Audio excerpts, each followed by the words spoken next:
Today in /malicious compliance. New hire misses most of the first 3 weeks of work, then uses me as a reference. Let's call her Karen, just because it fits. She came in and applied for a job, and when I looked at her resume and application, I realized she knew some of my old neighborhood friends and schoolmates. She interviewed well, so I gave her a job. Told her to be in Monday at 9:00 a.m.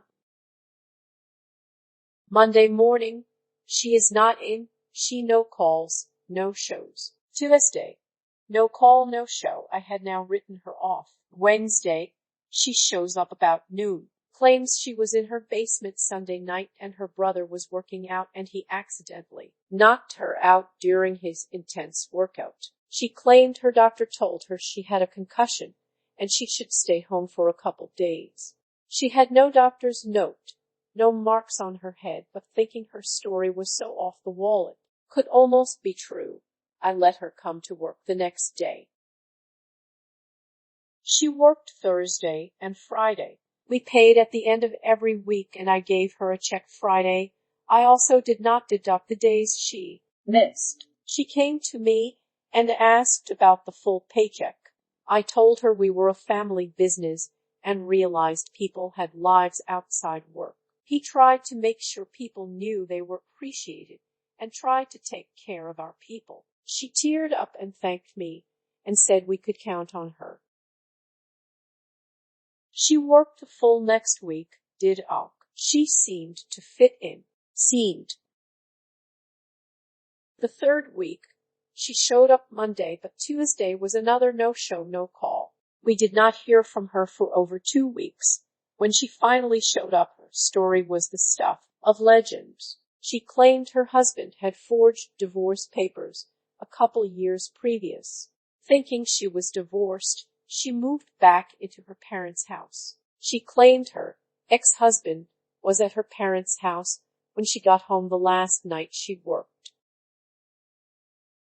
He told her he made up the divorce, and the paperwork was funny, so they were still married, and he wanted to get back together. She claims she refused, and he kidnapped her. She said it took her until a couple days ago to get away from him. She wanted to come into work the next day. She did not call the police, and he wasn't arrested. There was nothing in the papers or on the news about any of this. She was not hurt, thank God. She asked if I believed her. I did not, but told her that I really needed someone I could count on coming in reliably every day. I gave her a paycheck for 1 week. She had worked 1 day, and told her I wished her good luck. I had already replaced her, and her replacement was one of the best employees we ever had. Here's the malicious compliance.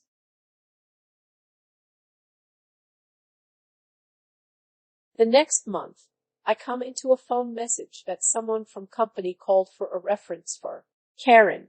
As my secretary is handing me the message, she's laughing at the look on my face. I asked if she was kidding. She said was not. She said got a call from a man saying he was the owner of a company in the area and he asked about Karen. Then my secretary asked if she could listen in on the call. She was a pistol. She then goes and gets my partner and tells him I'm going to call and give Karen a reference. Now he is in my office laughing too.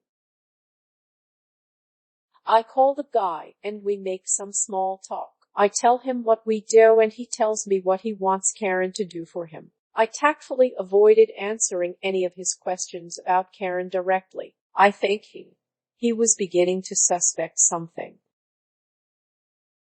Remember, folks, employers can get in a ton of trouble for bad references.